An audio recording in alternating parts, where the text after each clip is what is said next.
প্রচণ্ড গরমের কারণে যদি ঢিলা গেঞ্জি পরিধান করি তাহলেও কি আল্লাহ লানত বর্ষিত হবে? ছোট বালতি থেকে পানি না ঢেলে পানির মধ্যে হাত দিয়ে ওযু করা যাবে কি না?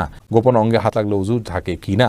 নামাজের সময় মোবাইলে চোখ গেলে কি নামাজ হবে? সুদের টাকা দিয়ে তৈরি করা বাড়িতে আমল করলে আমল কি কবুল হবে? ডান হাতে খাবার গ্রহণের সময় প্রয়োজনে কি বাম হাতে পানি পান করা যাবে? পুরুষ ডাক্তার দ্বারা সিজার ডেলিভারি করানো যাবে জায়েজ কিনা? গোসল করার পর পুনরায় ওযু করার প্রয়োজনীয়তা আছে কিনা? মহিলাদের ভাঙতি রোজা কি স্বামীর অনুমতি ছাড়া রাখা যাবে? আলগা চুল বা ফেক চুল ব্যবহার করলে গুনাহ হবে কিনা? নখপালিশ লাগিয়ে নামাজ পড়লে নামাজ হবে কিনা? গর্ভবতী অবস্থায় যদি হাতে মেহেদি দেয় তাহলে কি বাচ্চার শরীরে দাগ পড়ে? বিলম্ব না করে ইনশাআল্লাহ বিদিনিল্লাহ আপনাদের প্রশ্ন উত্তর দেওয়ার পালায় আমরা চলে যাচ্ছি। মুয়াজ ইনসান আপনি জানতে চেয়েছেন সুদের টাকা দিয়ে তৈরি করা বাড়িতে আমল করলে আমল কি কবুল হবে?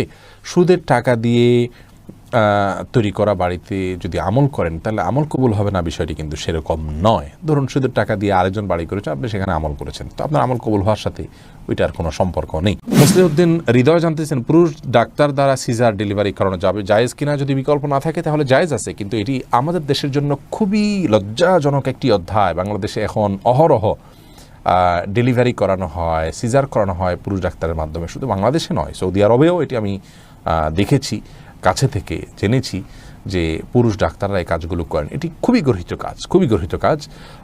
নারী ডাক্তারদেরকে উৎসাহিত করা উচিত এবং নারীদেরকে ডাক্তারি পড়ানো উচিত এবং এই কাজগুলো নারী ডাক্তারদের উপর ছাড়া উচিত। অন্যান্য সেক্টরে অনেক ডাক্তার চলে যাচ্ছেন, নারীরা গাইনিতে না গিয়ে অন্যান্য অনেক ডিপার্টমেন্টে চলে যাচ্ছেন, অথচ গাইনিতে পুরুষরা আসছেন। এটি মুসলিম কান্ট্রি বা মুসলিম সমাজের জন্য লজ্জা ছাড়ার কিছু নয়। একজন রোগী হিসাবে আমরা যদি অনন্য উপায় হই, অন্য কোনো বিকল্প ব্যবস্থা না থাকে, তাহলে আমাদের জন্য এটি জায়েজ রয়েছে। এস আলম আপনি আইডি থেকে জানতে চেয়েছেন গোপন অঙ্গে হাত লাগলে ওযু থাকে কি না?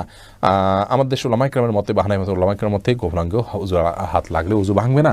তবে আরবিন স্কলাররা, সৌদি আরবের উলামা ইকরাম, তাদের মতে গোপন অঙ্গে হাত লাগলে ওযু ভেঙে যাবে, যেহেতু আপনার একটা হাদিস রয়েছে যে মানমাসা জাকারাহু ফালিয়াতাওয়াদ্দা। এই জন্য তারা হাত লাগলে বলতে কাপড়ের উপর দিয়ে নয়, সরাসরি যদি কেউ স্পর্শ করে তারা ওটাকে ওযু ভঙ্গের কারণ হিসাবে উল্লেখ করেন।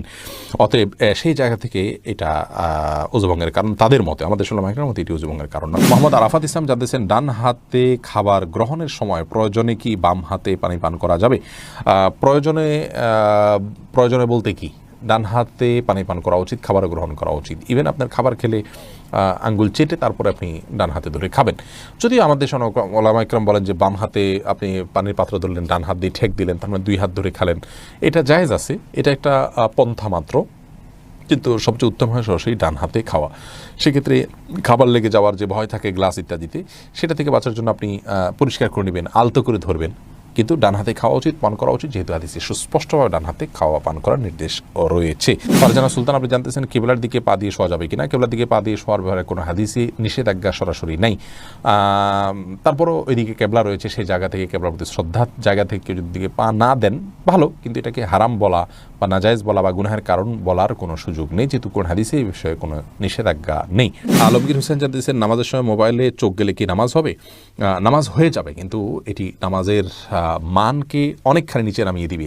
মোবাইল এর দিকে চোখ যাওয়া উচিত নয়, বরং নামাজের সময় সিজদার জায়গায় চোখ থাকা উচিত। নামাজের দিকে অন্যদিকে মন যেতে পারে সে বিষয়গুলোকে সরিয়ে ফেলা উচিত নামাজের আগেই। মোবাইলকে এমন জায়গায় রাখা উচিত নয়। নবী সাল্লাল্লাহু আলাইহি ওয়াসাল্লামকে একবার একটা কাপড় দেওয়া হলো নামাজ পড়ার জন্য, সেখানে কিছু চিত্র ইত্যাদি অঙ্কন করা ছিল, হয়তো গাছপালার চিত্র বা এরকম হালাল কোনো চিত্র ছিল। নামাজ পড়ে তিনি তারপরে বলেছেন এই কাপড় সরাও, স্বচ্ছ বা ফ্রেশ কোনো কাপড় আনো, যাতে করে মনোযোগ নষ্ট না হয়। আল্লাহর সাথে কথোপকথনের সময় আপনার অন্যদিকে মনোযোগ দিলে, আপনি কারোর সাথে কথা বলছেন, সেখানে যদি আপনার অন্যদিকে মন থাকে, তাহলে সে যেরকম অভদ্রতা, অসৌজন্যতা, এটা মহান সৃষ্টিকর্তার সাথে কত বেশি অভদ্রতা এবং অসৌজন্যতা হবে সেটা বলাই বাহুল্য। ফারিয়া এনামুল আপনি জানতে চেয়েছেন ছোট বালতি থেকে পানি না ঢেলে পানির মধ্যে হাত দিয়ে ওযু করা যাবে কি না? যাবে।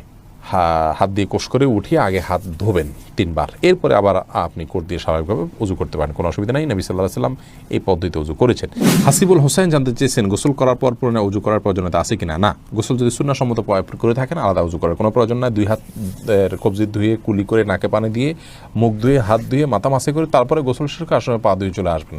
এভাবে গোসল করলে আপনার আলাদা করে আর গোসল করার কোনো প্রয়োজন নেই। ওযুতে আপনার গোসলের শুরুতে ওযুর নিয়ত হয়ে যাচ্ছে। আজিম হাসান আপনি জানতে চেয়েছেন আলগা চুল বা ফেক চুল ব্যবহার করলে গুনাহ হবে কিনা? একটু আগে আমরা উত্তর দিয়েছি, গুনাহ হবে। যদি নিজের অবস্থাকে ভিন্ন রূপে মানুষের সামনে প্রকাশ করবার জন্য এই ধরনের প্রতারণা করা হয়, যদি ভিন্ন কারণে সেফটির জন্য বা অন্য কোনো বিশেষ প্রয়োজনের ভিত্তিতে করা হয়, সেটা ভিন্ন কথা। আফরিন আপনি জানতে চেয়েছেন, কোনো সাবালক নারী পুরুষ যদি ইচ্ছাকৃতভাবে বিয়ে না করে তবে নিজের নফসের সঠিক হেফাজতে রাখে, তবে কি কোনো সমস্যা আছে? না, কোনো সমস্যা নেই। স্বাভাবিক অবস্থা বিয়ে করা সুন্নাহ, তিনি সুন্নাহ তরক করলেন।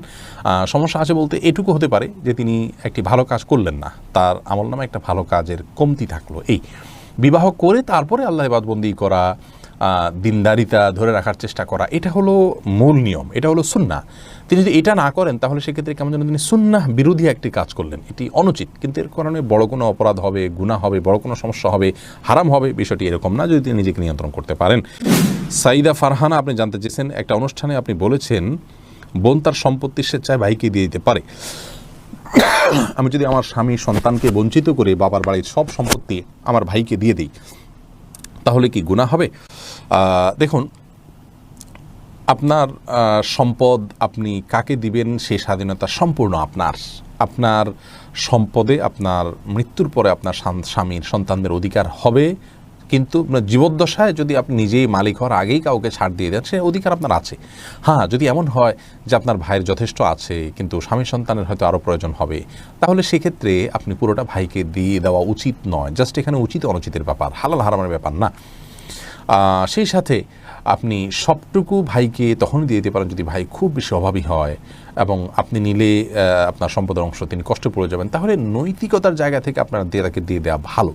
কিন্তু দিয়ে দিলে আপনি গুনাহগার হয়ে যাবেন, স্বামী সন্তানের অধিকার নষ্ট করে ফেলেছেন, ব্যাপারটি সেরকম নয়। লালপুরি আড়ি থেকে আপনি প্রশ্ন করেছেন, গর্ভবতী অবস্থায় যদি হাতে মেহেদি দেয় তাহলে কি বাচ্চার শরীরে দাগ পড়ে? একটু জানাবেন। বোন, এটি সম্পূর্ণ কুসংস্কারের জন্য একটি বিশ্বাস। আমাদের দেশে অনেকে এরকমটি মনে করে যে গর্ভবতী অবস্থায় যদি এরকম কোনো কিছু করা হয়, মেহেদি হাত দেওয়া হয়, তাহলে সেক্ষেত্রে বাচ্চার ক্ষতি হয়। এগুলো সম্পূর্ণ ভুয়া কথা, ভিত্তিহীন কথা। এগুলো বিশ্বাস করা ইমানের সাথে সঙ্গতিপূর্ণ নয়, শিরকে আসগার হয়ে যেতে পারে এই ধরনের বিশ্বাস। অতএব এই ধরনের বিশ্বাস আমাদের রাখা উচিত নয়। কোনো রকম ক্ষতি হবে না ইনশাআল্লাহ বিদিনিল্লাহ। ফারজানা রহমান শারমিন জানতে চেয়েছেন, প্রচণ্ড গরমের কারণে যদি ঢিলা গেঞ্জি পরিধান করি তাহলেও কি আল্লাহ লানত বর্ষিত হবে? বোন ফারজানা, যদি বাসা বাড়িতে আপনি পড়েন তাহলে তো আল্লাহ লানত বর্ষিত হওয়ার কোনো প্রশ্নই ওঠে না। যদি গায়ে মহারামের সামনে সেটা পরে না যান, আপনি বাসাটা পরার পর উপর দিয়ে পাতলা ওড়না পরে নেন, যাতে আপনার সৌন্দর্য প্রকাশিত না হয় গায়ে হারামদের সাথে। এরকম যদি চলেন তাহলে কোনো অসুবিধা নেই বাসা বাড়িতে। আর বাসা বাড়ির বাইরে যদি আপনি যান তাহলে সেক্ষেত্রে বোরকার নিচে যদি আপনি এই ধরনের পোশাক পরেন, কোনো অসুবিধা নেই ইনশাআল্লাহ বিদিনিল্লাহ। অর্থাৎ আপনার পর্দা, বাইরে যখন যাবেন পর্দা মেনটেন করতে হবে। গরম এর কষ্ট যত বেশি, জাহান্নামের গরমের কষ্ট তার চাইতে অনেক বেশি। অতএব পর্দা লঙ্ঘন যেন না হয়, পরপুরুষের সামনে যাতে আপনার পর্দা লঙ্ঘিত না হয়, সে বিষয়টা আপনি খেয়াল করবেন। এছাড়া বাকি অবস্থাতে আপনি করতে পারেন। এরপরে কুররাত আইন মারিয়া আপনি জানতে চেয়েছেন, অন্য ধর্মের লোকদের কি বাসা ভাড়া দেওয়া যাবে? কোনো অসুবিধা নেই, তাদেরকে বাসা ভাড়া দেওয়াতে কোনো অসুবিধা নেই।